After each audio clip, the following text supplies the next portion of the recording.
Hi, welcome to the Peak Performance Podcast series, where you develop the skills and tools to build a mindset for success. For more videos and content, visit our website at www.bodybrainintegration.com.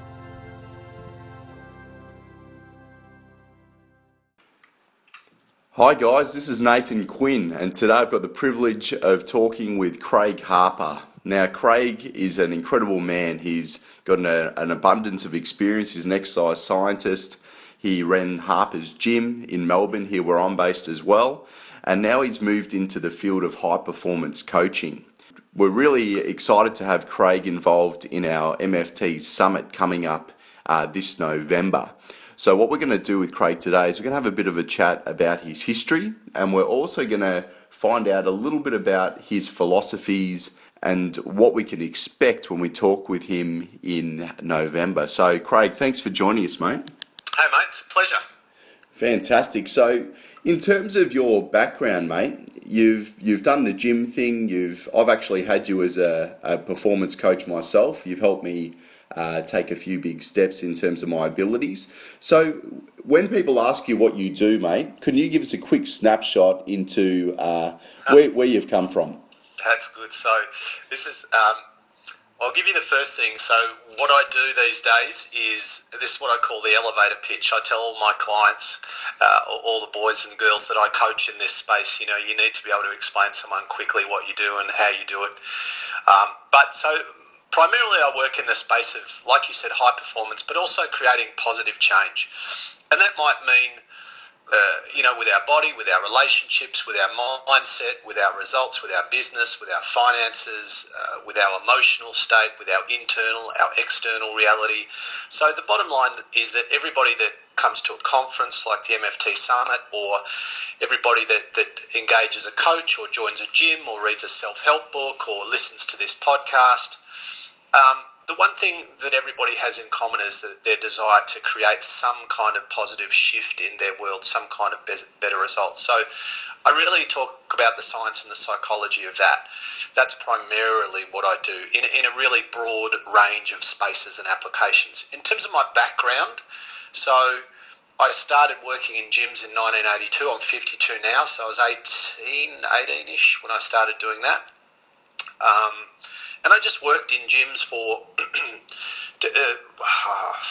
forever, really. I got out of my last gym or closed my last gym in 2014, so just under 2 years ago. But I worked as a gym instructor and a boxing teacher and a swim teacher and a bloke at reception making cappuccinos and selling memberships and all the normal grind and, cleaning the spa and the pool and putting chlorine in the pool and sweeping the squash courts back in the day when we had squash courts and just general dog's body. And back in 1982, there were no real qualifications. There were bits and pieces of things that you could do, but it was a largely unregulated industry, and so it was a little bit doing by guessing and experience, and we all studied in our own way, and I went on, as you said, later to do a degree in exercise science, but started in gyms doing bits and pieces as a gym instructor, and I did what's called, back then, I did a 1-year traineeship beside a guy who was way more knowledgeable, experienced, skilled, and probably smart than me at that point in time. So I walked around with him essentially for a year, being his little shadow, and I kind of learnt on the job, almost like, we would have with a carpenter or an electrician, where you learn with somebody by shadowing them and doing bits and pieces. And then I started to, so 82, so by about 86, 87, I started... I was approached one day by one guy who had heard about this thing called personal training, as had I. He came into the gym, he had a few dollars, he was a young businessman, and he wanted someone to train him. And I started training him, and he became my first personal training client. So back in the days when really nobody, so 1986, 87, so we're talking 30 years ago, when nobody even knew what personal training was, really. The vast majority had never heard of training. As an industry, it didn't exist. There was no accreditation. There were no professional organisations around it. People didn't understand it. People didn't respect it, understandably. And I started doing that, and to about 3 years later, so 1990, I started thinking 88, 89 about setting up a personal training centre. I didn't even know what that meant, but I did that, and I subsequently had, over my journey, I had 5 personal training studios. One of them was, at the time, the biggest PT centre in the Southern Hemisphere, one of the biggest in the world, which was in Brighton, the Highway, which is 10,000 square feet. And, over the years I employed over 400 personal trainers, but did a whole lot of other stuff along the way. So went back to uni, got a degree, became a university lecturer, wrote a few books. I've written 9 books. I've had 7 of them published, a couple in the wings at the moment. And what else? Lots of consulting for companies. I worked with St Kilda Footy Club as a conditioning coach for 3 years, Melbourne Vixens, Melbourne Phoenix, Nissan Motorsport, worked with a bunch of Olympians. So just a range of things. I have my own radio show here in Melbourne called The Science of Sport. I work on SEN. And I do lots of stuff in the social media space at the moment. But it's really been an experiential journey for me to, I'm not super gifted, I'm not super talented, I'm not super smart, but I'm pretty passionate and I'm pretty driven. And I just love exploring potential, either my own or the people that I'm working with. So, and at 52, I'm still learning, growing, evolving, and just as importantly, still unlearning the things I need to unlearn. Craig, one thing I really like about you is your style. And what you just said there was, you're not the smartest and you're not the most gifted, but I've met many professionals along the journey and a lot of them talk a big game. But at the end of the day, mate, one thing I've got a lot of respect for you in a sense that you've done so much and you call a spade a spade.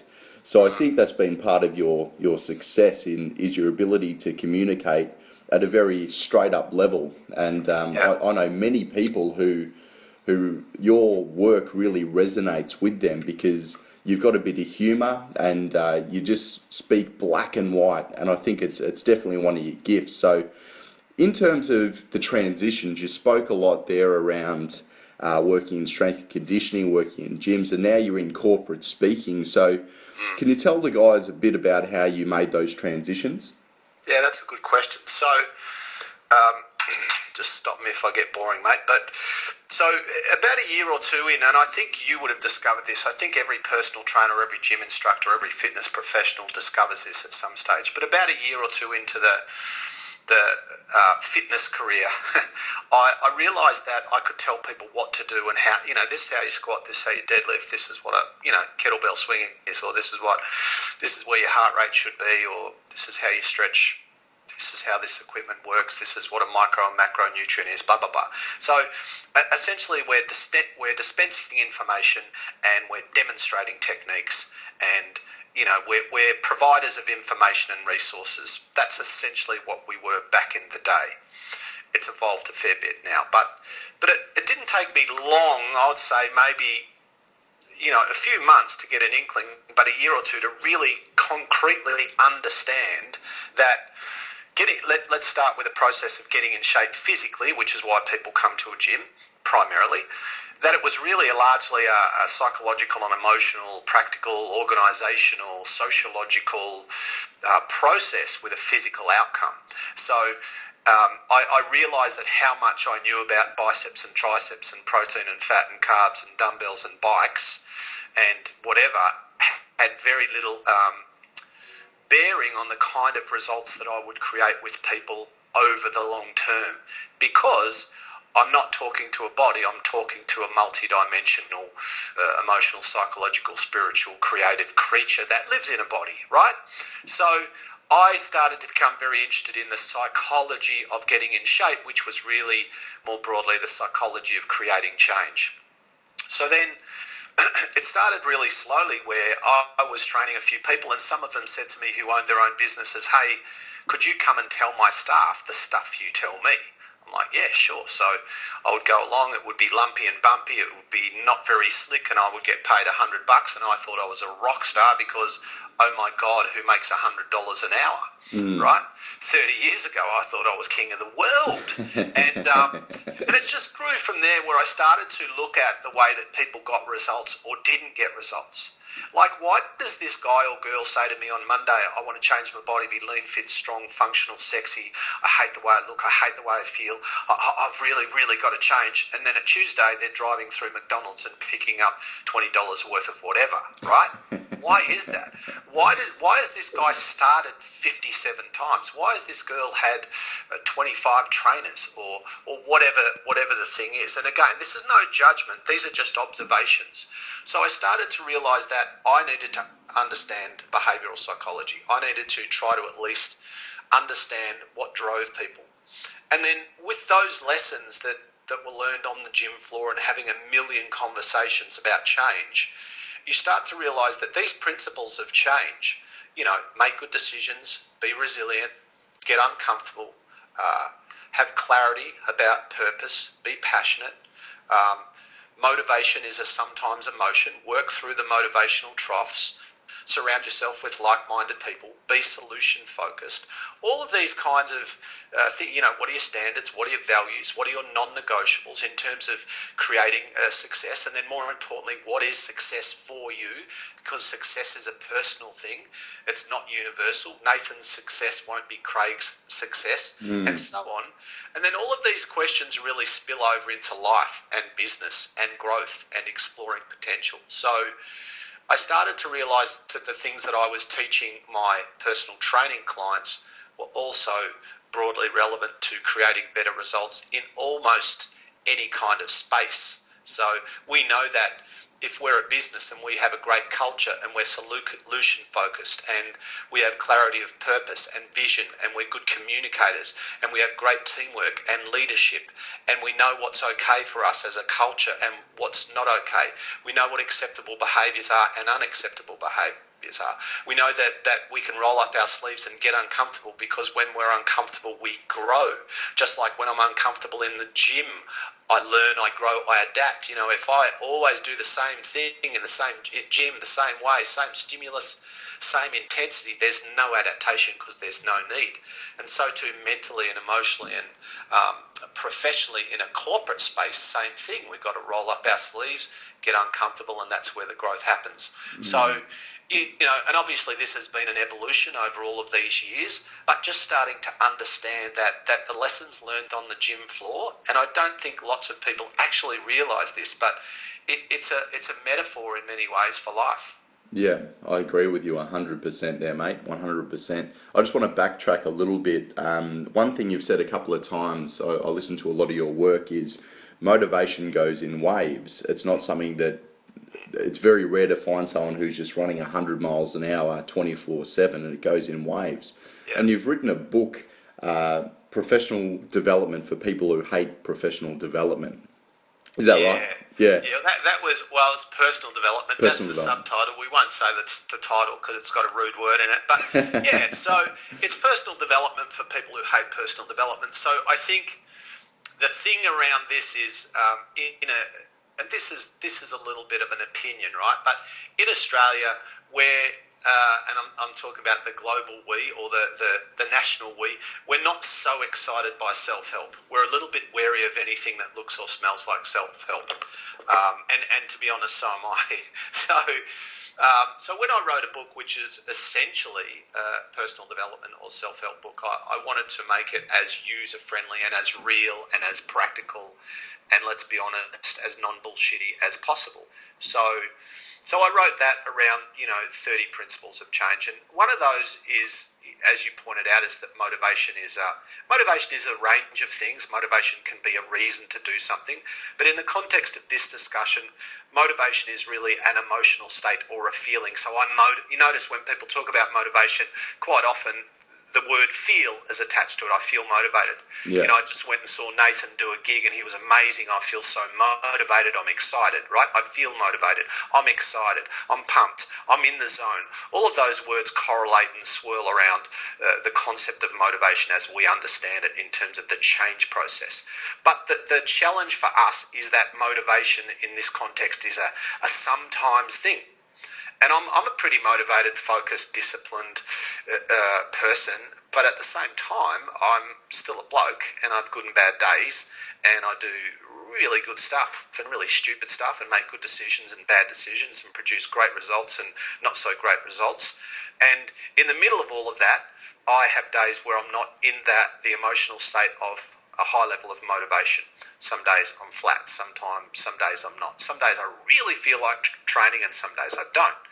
Some days I really feel like going and doing that gig and blowing everyone out of their seats, and other days it's more of a job, right? But at the same time, it's my responsibility, irrespective of what I'm feeling, to deliver. So I can't walk up to 500 people, get out on stage and go, hey guys, bit of a low energy day, I'm not really feeling it, so I'm going to give you a 4. Look, the content will be there, the words are all there, but in terms of my energy, all I can do is give you a 4, right? That's complete crap, because it's my job to step up. So the challenge for high performers and the challenge for people who are serious about succeeding, whatever success means for them, and the challenge for people who really want to create shift in their world and also shift in themselves, is to find a way to stay productive and empowered and effective, even when, in inverted commas, they can't be stuffed. So when they're in a motivational funk or trough, and that's okay. That's okay. And part of the answer to that is, the creation of a habits. Part of that is the identifying of non-negotiable behaviours in terms of who we want to be, and what we want to create. So for me, when people say, and I'm sure you're the same, people go to me, okay, you're 52, you've been training since you were 14. 38 years, how do you stay motivated to go to the gym every day? And the answer is, I don't. They go, what do you mean? I go, well, I don't stay. I don't get up and run around with my undies on my head, pumping the air, going, awesome, I'm doing a leg workout at 4. It's just a thing that I do. It's like I clean my teeth. I train. So it's part of my non-negotiables. So it's the challenge for us is to figure out what behaviours, what principles, what strategies need to be hardwired into our DNA. What things need to be just our normal operating system? Because when something like great eating, respect, intelligent training, self-management in a healthy way, when those things become just part of who we are, our normal operating system, we don't have to get motivated, right? And the problem with having to get motivated and to be motivated to produce a result is that our results will always be temporary while we're dependent on the sometimes state of motivation. Yeah. I think you've covered a lot of points there, mate, in regards to your own personal philosophy around motivation. That it's not always something that there's a fire under you every time you wake up, but you've made it a non-negotiable. And you're speaking with us in Sydney in November, and there's a lot of our great MFTs are going to be there. So in terms of some of the things that the guys are going to be taking away, obviously they're going to get to know a bit about you, but in terms of some of the tangible applications, what sort of things can the guys look forward to? Well, the stuff that we're talking about now in an expanded form, but we know that everybody that's coming along is pretty smart. We know that everybody's pretty educated, right? We know that there's going to be a whole bunch of smart people standing on stage sharing smart ideas and concepts. What we don't know is what people are going to do once they leave the summit. And what we also know is that theories aren't reality. We know that life's not a summit, life's not a conference. So what my role on the day is to talk about how do we turn the theories into reality? How do we apply this stuff practically and keep applying it? How do we actually take all this great content from these great speakers and do something tangible with it so that the summit, that this moment in time, this gathering of like-minded people who want to learn, grow and evolve, how do we turn that into something that becomes almost a moment in time for us where we go, all right, that was the day where I made those decisions. That was the day where I had that light bulb moment and I actually created shift.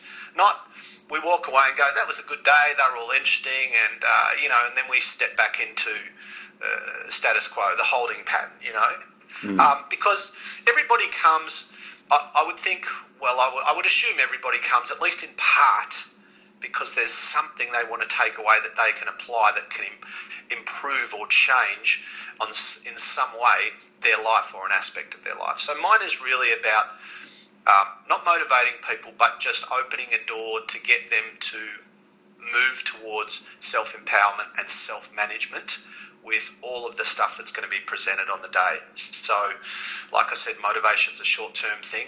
I want to just turn on that light that kind of helps people realise that what really matters is not what I hear on the day, which almost sounds dangerous and contradictory, me saying that. What really matters is what I do with what I hear. So you can sit there and go, oh, that's right, and he's so smart, and all this stuff resonates, and she's a genius, and oh yeah, this is so relevant for me. And then 2 weeks later, we're back in Groundhog Day. We're just doing what we're doing. Yeah. And then 2 years later, Groundhog Day. And then we go to another conference. Then we go to another summit. Then we have another conversation. We read another book.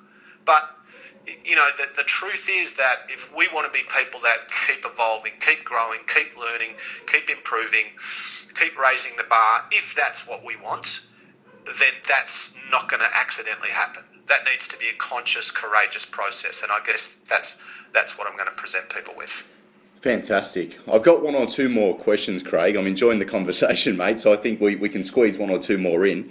Are you a little bit pumped? Are you a little bit pumped, mate? Mate, I'm already imagining how I'm going to spend the rest of my day. Yeah. But you know what? I'm not even going to charge you for this. Yeah. I was going to send you an invoice, but you just have it. Thanks, mate. You're a good man. You're a good man. Now, one other question I had, Craig, was at the beginning you spoke about you've worked with some high performers. So high performers in the form of St Kilda Football Club in motor racing. And you've also run camps which were incredibly successful called Renovate Your Life. And if people want to see that, they can jump on your website, craigharper.com.au. That's actually null and void at the moment, but they can just Google me on or search me on YouTube, mate. There's lots of stuff. Beautiful. Yep. So there's a few videos of what you do there, and the point I'm making is you've got the ability to motivate someone who's overweight, who's not happy, who's lost faith in themselves and is sitting on that end of the spectrum, but then you've also got the ability to reframe and refocus your message to hit someone who's at a high level. So there's a bit of an art form in doing that. So can you give a little bit of insight into the difference between delivering your message to people who are in different places? Sure. Okay, so I'll give you a perfect example of that. A couple of years ago I did a gig, I don't know what day it was, let's say it was Tuesday. I did a gig on a Tuesday in a prison here in Victoria. So I spoke to about 100 inmates, and then the next day I did a gig at Lorne, at a place called the Cumberland, to the Royal Australian College of Surgeons. So very different audience, 2 days in a row. But the messages, and whether or not you're a St Kilda footballer or whether or not you're, Joe Blow who wants to lose it, or Joanne Blow who wants to lose a few pounds and just feel better and have more energy, the principles are the same. But I guess it's the approach and the language that we use. So I need to, and by language I mean the way that we frame things, the way that we approach, the way that we have an awareness of where is this athlete or where is this non-athlete at. So there's certain expectations that I can have when I work with athletes, in that they are used to being coached, they're used to feedback. Doesn't mean they're always awesome at it, but so a lot of that really is, if I'm working with a different group or a different audience, the question that I ask myself is, what's the language, what's the approach, what's the strategy to create meaningful connection with this person or with this group? And then the next question is, what's their version of reality? What are they seeing? What are they thinking? Because one of the mistakes that we make as communicators and coaches and leaders and speakers and trainers and exercise physiologists and physiotherapists and whatever, is that anyone in position of communication, is that we assume that people think like us. And so I'm talking to you as though I'm talking to myself, because I think, oh, well, I know what would motivate me, so I'm going to say that to Nathan. But what I don't know is that Nathan thinks I'm an idiot, and Nathan's just been offended by the same phrase or the same term or the same sentence because Nathan's not me and I'm not him. So as much as we can, as we stand in front of different groups and work with different groups, we need to, as much as possible, have a high level of emotional intelligence, a high level of empathy, a high level of situational awareness to be able to know what will work in terms of language and communication and strategy and approach, what will work most effectively for this group. Yeah. So you've touched on a few great points there around emotional intelligence, and I think a lot of people throw that around, and we hear it so much in the professional development area that you have to be emotionally intelligent, but a lot of us lose sight of that, and we want to be an expert and we want to be perceived as being so knowledgeable, but we lose that relatability, and that's often where we go wrong. So, Mate, let me just interrupt for one sec. You just hit the nail on the head, because our industry, the fitness and medical industries, a lot of industries are full of very knowledgeable people who are super smart academically, but sadly, a reasonable percentage are not great at what they do because they don't have great emotional intelligence. They don't pay attention. They don't have that awareness that, look, what you're saying is technically right, but have a look at who you're talking to. There are no light bulbs. What, you are not resonating with this person. You are not connecting. So it doesn't matter how knowledgeable or right or correct or accurate your message is. If you're talking to a 5-year-old who doesn't have the understanding, you're wasting your breath and you're wasting their time. So that's exactly right. We need educators, we need leaders, we need people who've got brilliant minds, and we need people who've got great knowledge tanks. But what we need on top of that is people that know how to create real connection. That's what we need. Yeah, I agree, mate. I agree. So I think our last point, mate, let's say there's a broad range of people listening, and you've lit a fire under them, they're excited, they're going to come along in Sydney in November.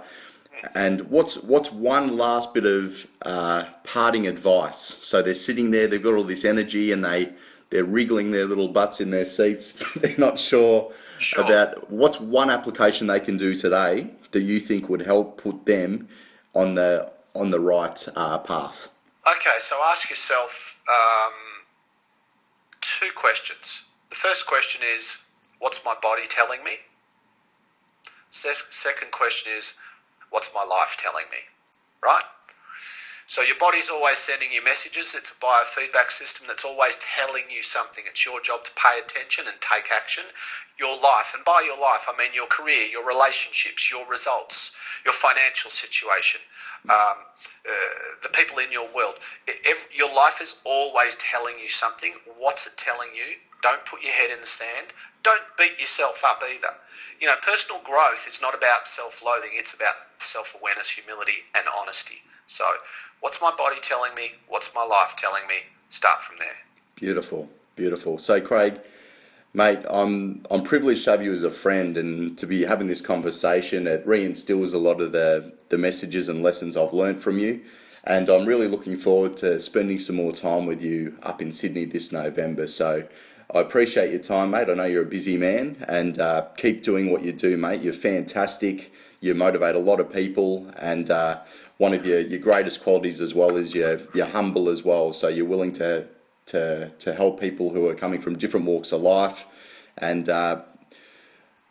mate, I'm trying to give some motivational speech here at the end, but mate, you're doing beautifully. Say, mate, is you're a good man, and I love the work that you do. Also, you operate with integrity and humility, and you are one of the people in the industry who's genuinely doing good stuff and genuinely helping. So I value our friendship, and thanks for having a chat with me today, mate. It's been awesome. No worries. All right, guys, that was Craig Harper. You're going to be able to see him this November in Sydney. We're going to put some information up toward the end on exactly how you can go about booking your place. And thanks for listening. I'm sure you've all taken away some action steps and some motivation from talking with Craig. So there'll be plenty more to come this November. All right, guys, thanks for listening, and we'll speak to you next time.